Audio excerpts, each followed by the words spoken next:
it's just life. Like, we all do what we can, how we can, when we can. And for me, it's been a really, really big liberation to realize that life is pointless, because when there is no overarching meaning in life, that means any and everything I do, I get to determine the meaning. If life is pointless and I want to spend my life helping people, that's because it means something to me. It's because I get something out of it. Do you get it? It's not because I have to do it. It's not because it's right. It's because I want to. That is freedom.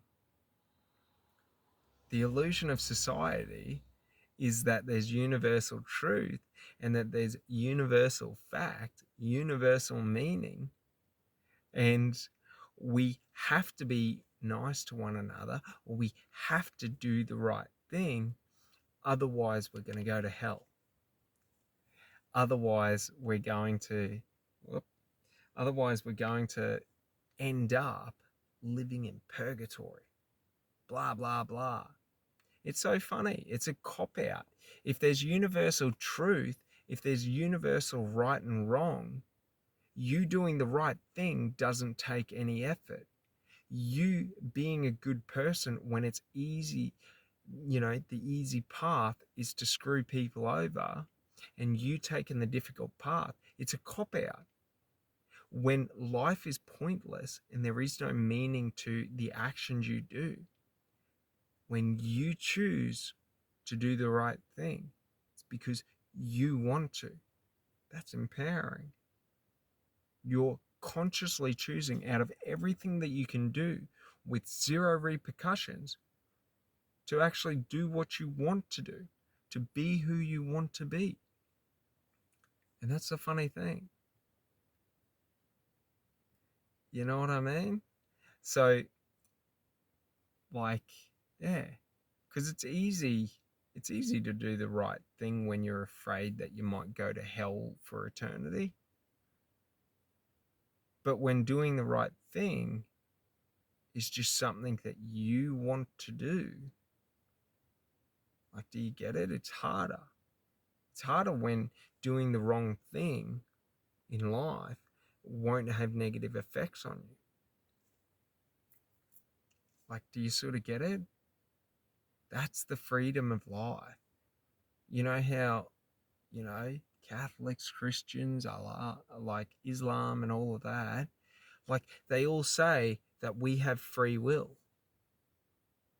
But then they say that there's an overarching right and wrong presented by God. That's hypocritical. Because if I've got free will, but there's a right path and a wrong path, then I don't have free will to take whatever path I want. Because if I take the wrong path, I'm negative. If I take the right path, I'm positive. Free will is that there is no right or wrong path. You determine what is the right and wrong path for you. What does it mean for you to be who you want to be? What does it mean for you to do the right thing? What does moral mean to you? Understand this about morality. Whatever you can justify is acceptable. Okay? For example, this war in Israel with Hamas, if we can justify killing tens of thousands of civilians to try and overthrow terrorists, then it's okay to kill tens of thousands of civilians. There is no justification for killing an innocent person who hasn't done no wrong to you. If someone threatens your life and it's survival, it is acceptable to defend yourself. But if you don't need to kill those people to survive, if you're not in imminent threat, and yeah, I get it, all the Israeli people will talk shit and say, oh, but we got terrorists. It's just fucking lies. It's all just propaganda and manipulation to condition you to hate other people, because governments rely on fear to manipulate the population. Governments rely on fear to control you and dictate what you do. We are coming into the next decade of war, where the governments are going to be conditioning people to hate each other and create division so that they can control us and play their stupid games.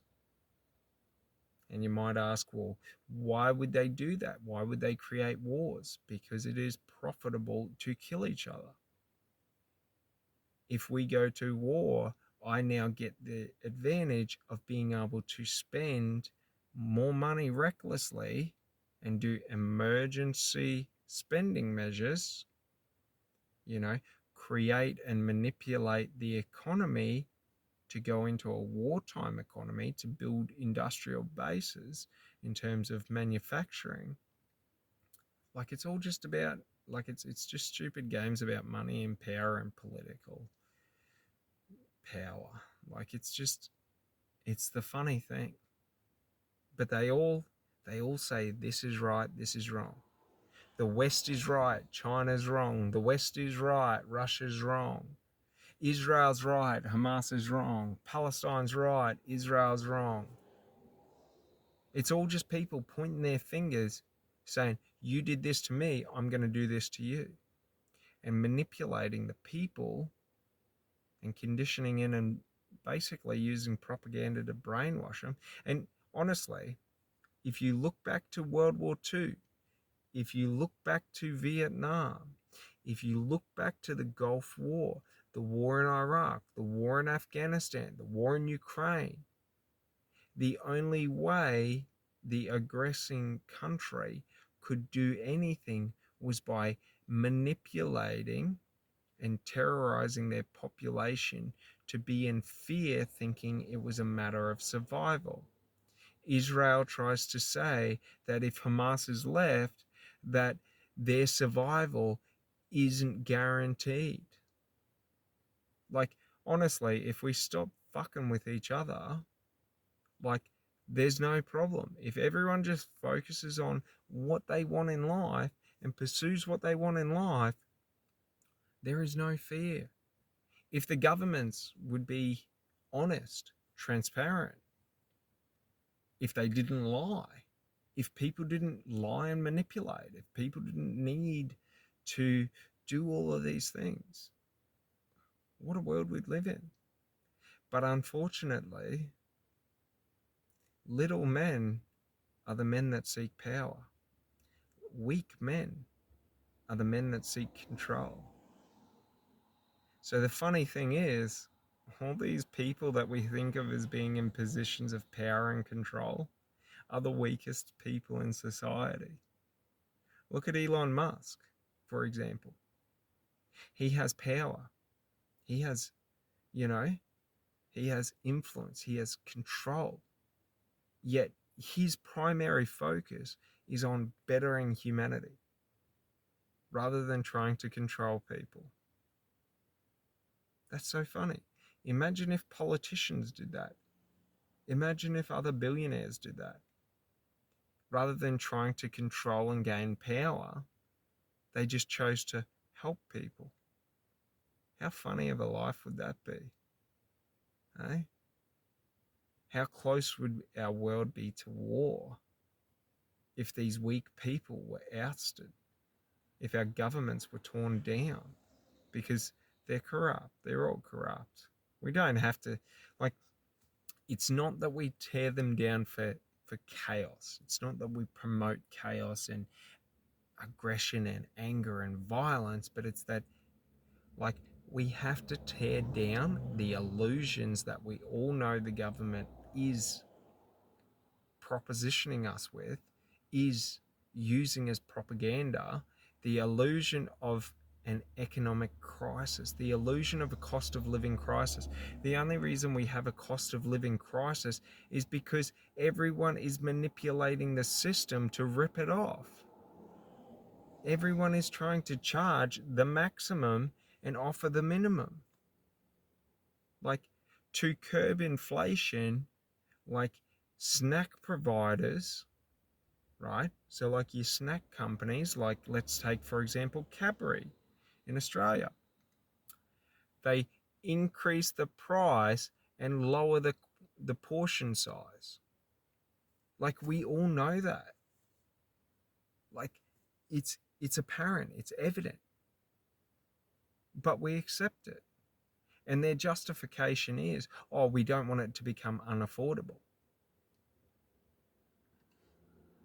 But it's like, to an extent, their costs do increase over time with inflation. But the majority of the cost increases in our society at the moment is from government taxation, is from mismanagement of supply chains. Because we outsource all of our manufacturing, right?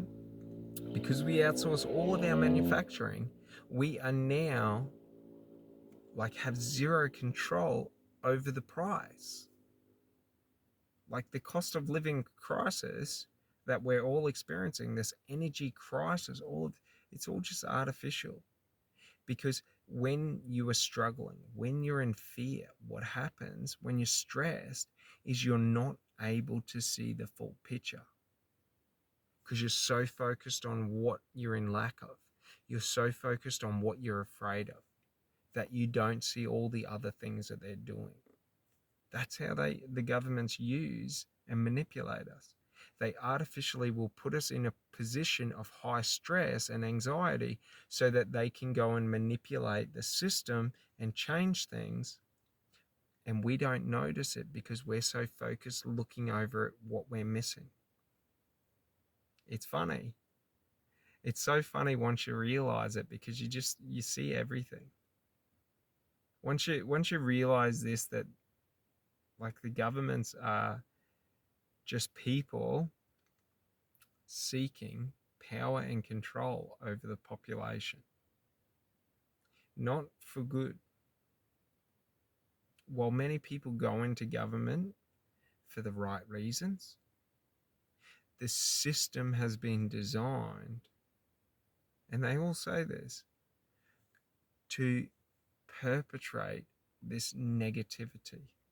It's the same with the media. We all know that the media, like the news agencies, well, not news agencies, but the news outlets, manipulate manipulate the news.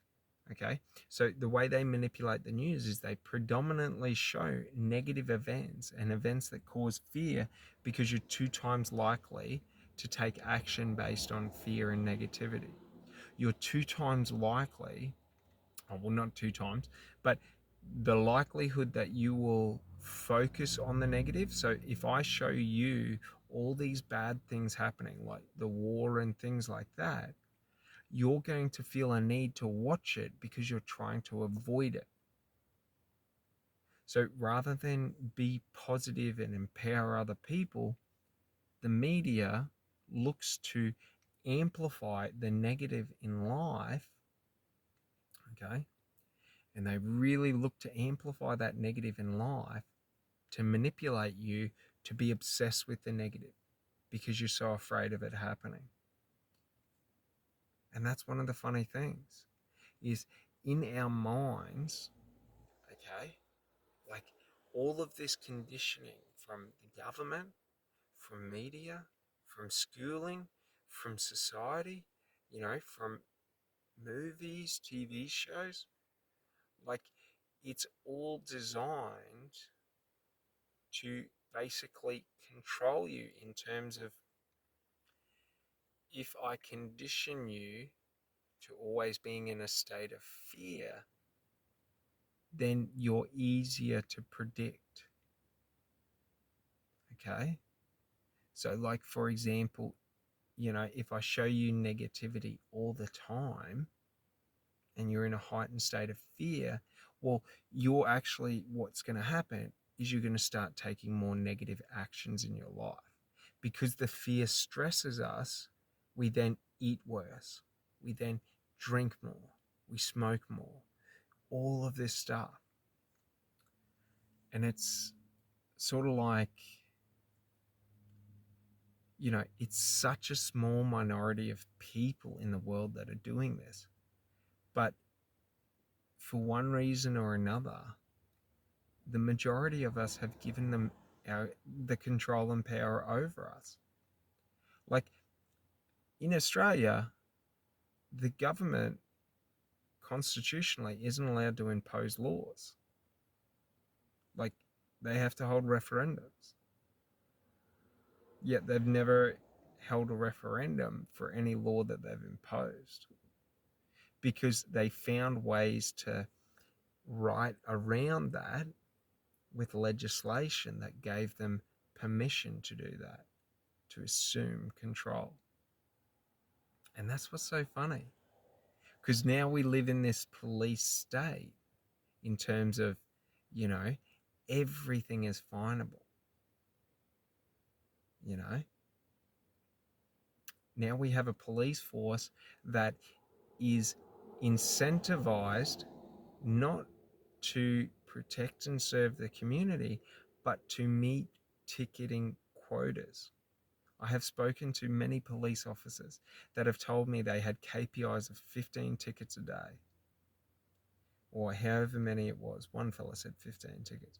But basically, the first 15 people that he pulled over every day, regardless, they got a ticket.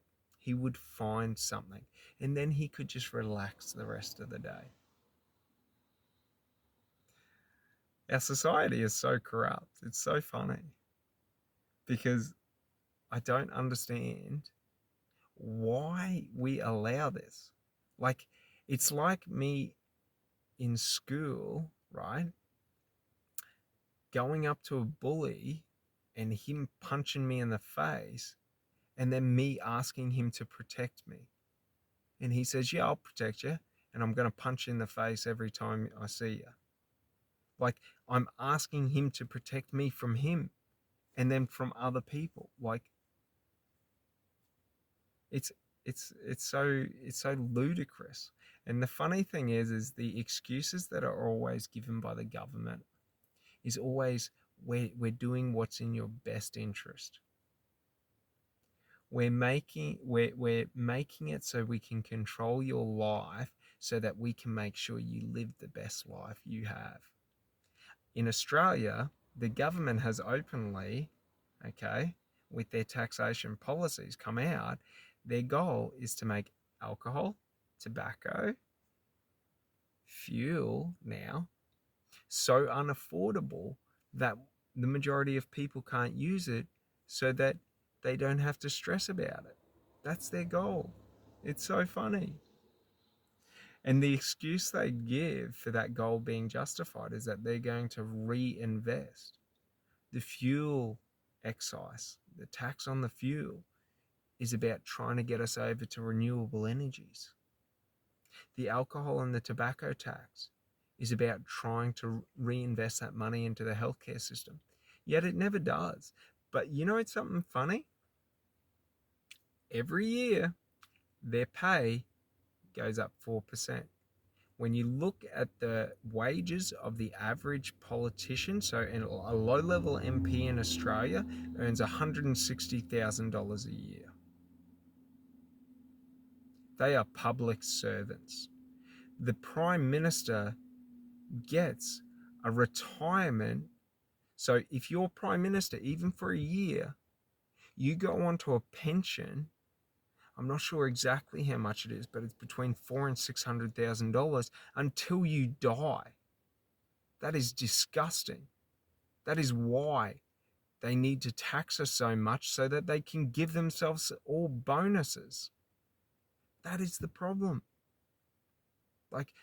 And we believe and fall into their illusion and their trap that this is just acceptable. Like, how can a politician or an MP ever understand what the average man goes through, or the average family goes through, when their wages are in the top 1% of the country? They are not the people. They do not represent the small people. If they represented the small people, they would set their wages at a minimum wage standard. I want to, over the next 5 years, work on introducing legislation into the government to cap every politician, okay, at $50,000 a year at minimum wage. Why? Because you'll see policies and procedures go in to increase that minimum wage. Do you get it? If we tie politicians' income to what the lowest people in society earn, you will see them raise those low people up to where they want to live. Do you get it? If the politicians in Australia, okay, if their wages were an annual wage based on the minimum wage, you would see